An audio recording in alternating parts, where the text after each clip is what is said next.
بسم اللہ الرحمن الرحیم۔ ذالک یہ،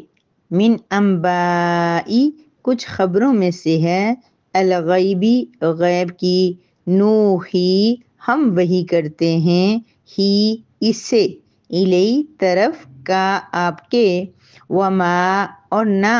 کونتا تھے آپ، لدیہم ان کے پاس، اذ جب، یلقون وہ ڈال رہے تھے، اقلامہ کلموں کو، ہم اپنی، کہ ایو کون، ہم ان میں سے، یکفلو کفالت کرے گا، مریم علیہ السلام کی، وما اور نہ، کونتا تھے آپ، لدیہم ان کے پاس، اذ جب، یختصمون وہ جھگڑ رہے تھے۔ ذالک من انباء الغیب نوحیہ الیک، اے نبی یہ سب غیب کی خبریں ہیں جنہیں ہم وحی کے ذریعے آپ تک پہنچا رہے ہیں۔ وما كنت لديهم اذ يلقون اقلامهم ايهم يكفل مریم، آپ اس وقت ان کے پاس نہیں تھے جب وہ اپنی کلموں کو اس لیے ڈال رہے تھے تاکہ وہ قرآن اندازی کریں کہ ان میں سے کون مریم کی کفالت کرے گا۔ وما كنت لديهم اذ يختصمون، اور آپ اس وقت بھی ان کے پاس نہیں تھے جب وہ آپس میں اختلاف کر رہے تھے یا جھگڑا کر رہے تھے۔ نحمدہ ونصلی علی رسولہ الکریم، اما بعد، سورہ آل عمران کی آیت نمبر 44 ہے، جس میں اللہ رب العزت ان حضرات کا کے اس عقیدے کا بہت ڈیٹیل سے رد فرما رہے ہیں جو یہ بات کہتے ہیں کہ نبی کریم صلی اللہ علیہ وسلم ہر وقت ہر جگہ موجود ہوتے ہیں اور غیب کا علم جانتے ہیں۔ اللہ رب العزت نے بارہا مقامات پہ یہ بات قرآن کریم میں واضح کی ہے کہ نبی کریم صلی اللہ علیہ وسلم عالم الغیب نہیں تھے۔ آقائے دو جہاں کو اللہ رب العزت نے بہت زیادہ علم دیا تھا۔ اللہ رب العزت کے بعد سب سے زیادہ علم ان کے پاس تھا، لیکن اتنا علم نہیں جتنا اللہ کے پاس ہے۔ اسی لیے یہاں پر بھی اللہ رب العزت آپ کی نبوت کی ایک دلیل بیان فرما رہے ہیں، چونکہ مشرکین مکہ یہ بات نہیں مانتے تھے کہ آقا دو جہاں اللہ کے پیغمبر ہیں، تو اللہ پاک ان کو بھی یہ بتانا چاہتے ہیں کہ یہ نبی جو خبر آپ کو دے رہے ہیں، جو باتیں آپ کو سنا رہے ہیں، حضرت مریم علیہ السلام کا واقعہ، حضرت زکریا علیہ السلام کا واقعہ، یہ ساری باتیں وہ کیسے آپ کو بتا دیتے ہیں؟ تو ظاہر سی بات ہے، پھر ایک تو یہ تھا کہ وہ مانتے ہی نہیں تھے کہ یہ نبی ہیں، اور دوسرا یہ کہ وہ پھر یہ کہ حد سے بڑھ جاتے یہود و نصارہ کی طرح، جیسے جو کچھ جو ہے وہ عیسائی حضرت موسیٰ علیہ السلام کو مانتے ہی نہیں ہیں، اور عیسیٰ علیہ السلام کو مانتے ہیں تو ان کی محبت میں حد سے بڑے ہوئے ہیں، ان کو اللہ کے برابر لا کے کھڑا کر دیا ہے۔ تو یہ بات وہ کرتے تھے کہ کچھ مان ہی نہیں رہے تھے، اور پھر یہ تھا کہ وہ مانیں گے اور کہیں کہ پھر ان کو تو غیب کا پتہ ہے، کہاں سے اتنی باتیں بتا رہے ہیں؟ تو اللہ پاک پھر اس آیت مبارکہ کے اندر یہ بتا رہے ہیں کہ یہ سب واقعات ہم آپ کو سنا رہے ہیں۔ اے نبی آپ کچھ نہیں جانتے تھے، آپ وہاں موجود نہیں تھے، کیونکہ آپ جس دور میں دنیا میں تشریف لائے ہیں، جس دور میں آپ زندہ رہے ہیں، جس جگہ پہ آپ موجود تھے تب ہوتے تھے، یہ نہیں ہے کہ اس سے پہلے بھی تھے اور بعد میں بھی ہوں گے۔ اس لیے اللہ پاک ان کو یہ بتا رہے ہیں کہ نبی ہم یہ وحی کر رہے ہیں آپ کی طرف، ہم آپ کو یہ غیب کی باتیں ہیں، اندیکھی باتیں ہیں جو ہم آپ کو سنا رہے ہیں۔ پھر ایک مرتبہ بھی فرمایا آپ کے پاس، آپ ان کے پاس موجود نہیں تھے جب وہ کلمے ڈال رہے تھے۔ دوبارہ پھر فرمایا آپ ان کے پاس اس وقت بھی نہیں تھے جب وہ آپس میں جگڑ رہے تھے۔ تو میری پیاری بہنوں، پہلی بات کلیئر ہوگی کہ اللہ رب العزت فرما رہے ہیں کہ حضرت محمد صلی اللہ علیہ وسلم کو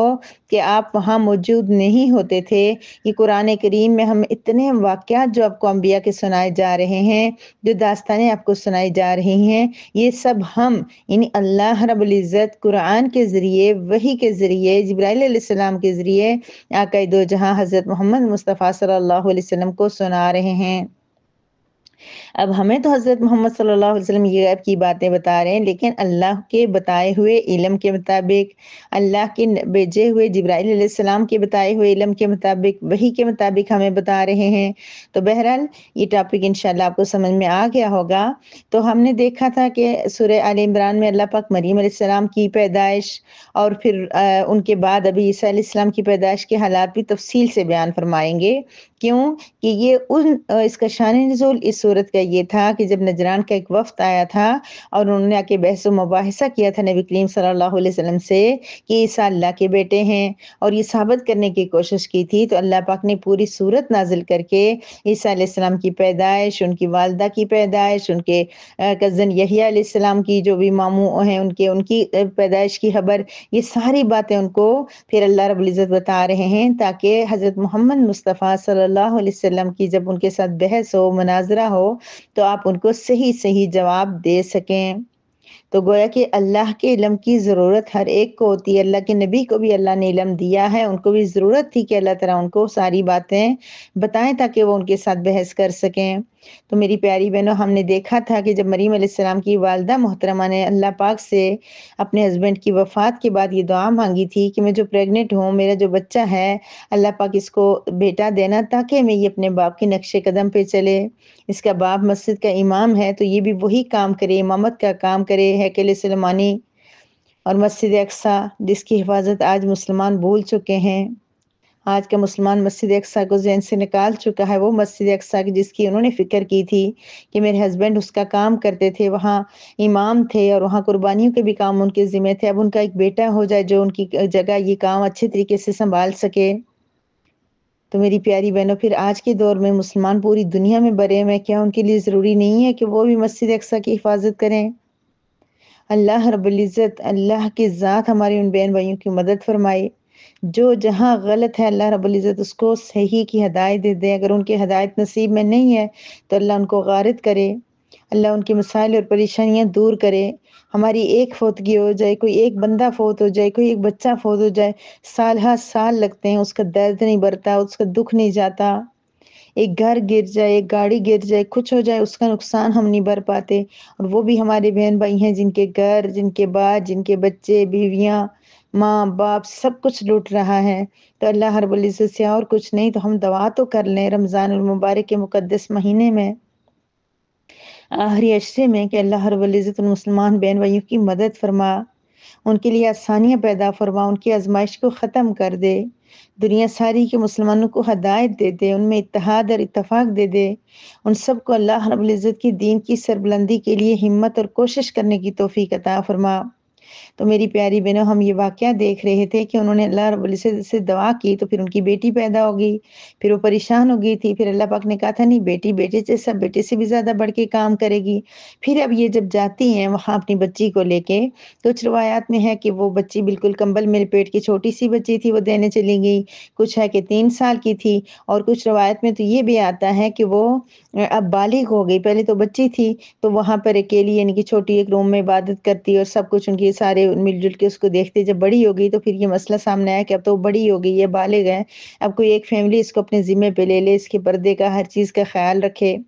اور پھر بعض میں یہ آتا کہ جب 3 سال کی تھی تو ان کی والدہ نے کہا کہ اب میں اس کو مسجد کے سپرد کرتی ہوں۔ تو بہرحال جو بھی ان کی ایج تھی، جب ان کی والدہ نے ان کی سپرد کیا تو پہلے تو وہ لوگ اس بات پہ بھی ہوگی کہ بچی لڑکی کو ہم کیسے لیں، ایک لڑکی مسجد کی خدمت کیسے کر سکتی ہے، لیکن پھر جب انہوں نے دیکھا کہ انہوں نے اللہ کے نام کی منت بیٹی کے نام کی مانی تھی، بیٹا مانگا تھا، اللہ پاک نے منت قبول کر لی، تو اب ان کو جو اللہ پاک نے بیٹی دی ہے تو لہٰذا یہ بیٹی تو بڑی نصیبوں والی ہوگی جو اللہ کے دین کی بہت بڑی خدمت کرے گی۔ بیٹی سے خدمت اللہ تعالیٰ نے کس طرح لی ہے؟ ہم سوچیں کہ اچھا ہمیں تو مسجد میں نہیں جانے دیا جاتا، ہم جا کے مسجد کی خدمت نہیں کر سکتے، ہم جھاڑو نہیں لے آ سکتے، ہم امامت نہیں کروا سکتے،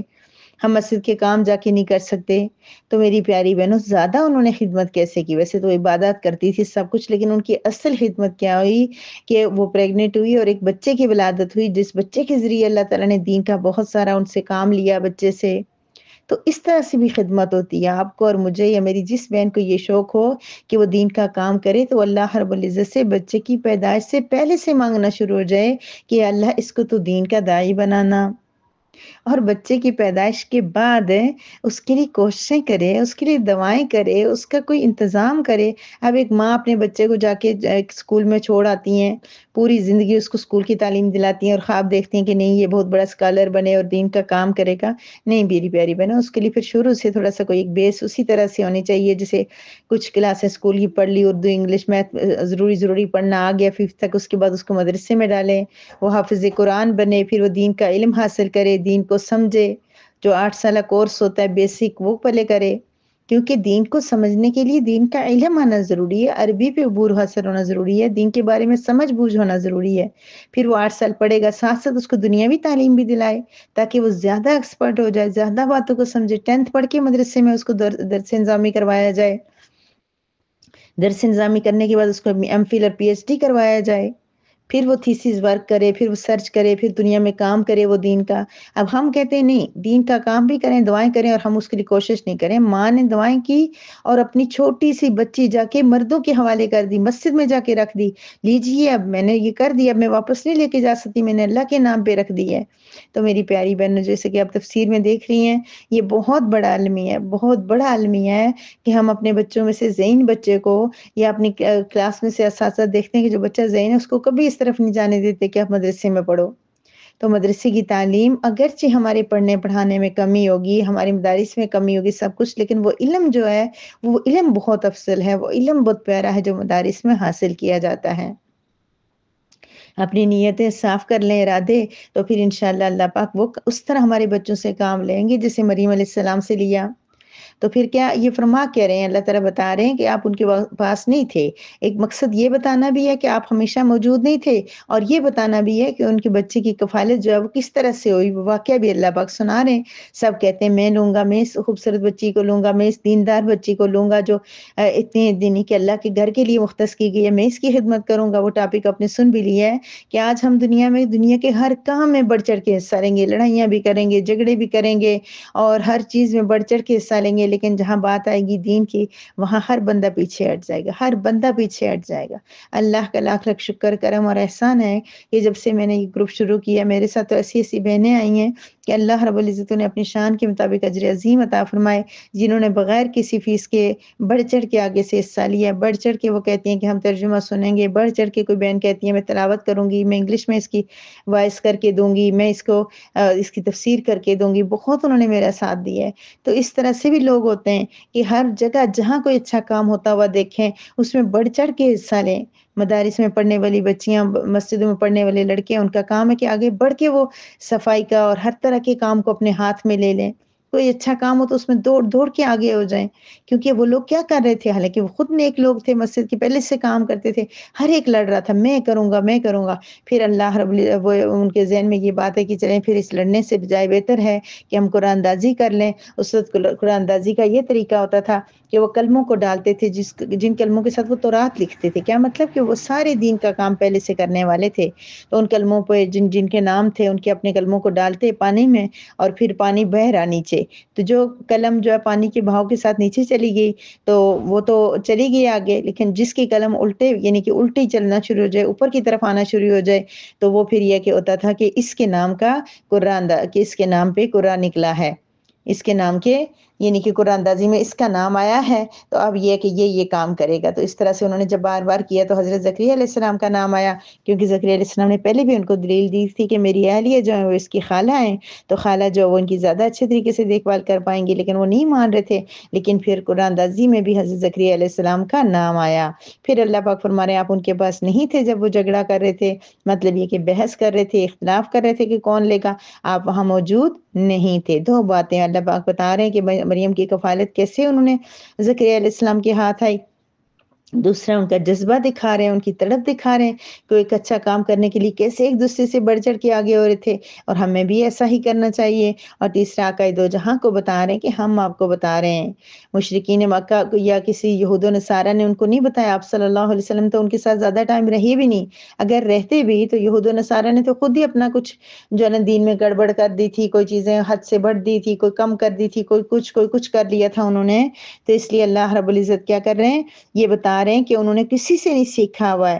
کہ ہم نے ان کو یہ علم دیا ہے، اور دوسرا ہے کہ قرآن اندازی کرنا جائز ہے، لیکن اس میں بہت لمبی بحث ہے کہ کس کس چیز میں قرآن اندازی کرنا، یعنی کچھ ممبرز ہوں کسی بات پہ متفق ہوں، مثلا کمیٹی ڈالی جاتی ہے تو وہ پھر یہ کرنا ہوتا ہے، سلیکٹ کرنا ہوتا ہے کہ یہ کم جنوری میں کس کو دیں، فروری میں کس کو دیں، مارچ میں کس کو دیں، یعنی کمیٹی ان کے برابر ہوتی ہے، ان کا حق ہوتا ہے، لیکن اب یہ ٹائم پیریڈ سلیکٹ کرنا ہوتا ہے کہ کس کو پہلے دیں کس کو بعد میں، اور سارے ممبرز اس بات پہ متفق ہوں کہ ٹھیک ہے آپ کمیٹی یہ قرآن اندازی کریں، جس کا نام آئے گا تو اس کو یہ دیں گے، یہ جائز ہے۔ لیکن ایک چیزیں کریں کہ 1000 بندہ 100 بندہ بیٹھا ہوا ہے، ناموں کی پرچی ڈالیں اور کہیں کہ یہ نکلے گا جس کو اس کو پرچی نکلے گی اور اس کو لاکھ روپے بیٹھے بٹھائے مل جائے گا، اور نہ کوئی ضرورت نہ کوئی وجہ اور نہ کوئی دوسروں کے محروم ہونے کی وجہ، تو یہ جائز نہیں ہے۔ یعنی کہ تمام لوگ متفق، مثلا وراثت ہے، کوئی بڑی کوٹھی ہے، اس کی سائڈوں کا سلیکشن کرنی ہے کہ رائٹ سائڈ کس کو دیں، لیفٹ کس کو دیں، مشرق والی سائڈ کس کو، مغرب کی، تب بھی قرآن اندازی کر سکتے ہیں۔ یعنی کہ قرآن اندازی کسی چیز میں کوئی ایسا معمولی سا اختلاف ہو تو اس میں سلیکشن ہونے میں پرابلم ہو رہی ہے تو پھر کی جا سکتی ہے، جیسے کہ یہاں پہ ہوا ہے، تو اللہ رب العزت اس کے مطابق پھر وہ کر دیتے ہیں کہ کس کے لیے یہ چیز بہتر ہے۔ تو اللہ رب العزت ہمیں بھی حضرت مریم علیہ السلام جیسا بننے کی توفیق عطا فرمائے، ان کی والدہ محترمہ جیسا بننے کی توفیق عطا فرمائے، اور آقا دو جہاں حضرت محمد صلی اللہ علیہ وسلم کے نقش قدم پر چلنے کی توفیق عطا فرمائے۔ وآخر دعوانا ان الحمد للہ رب العالمین۔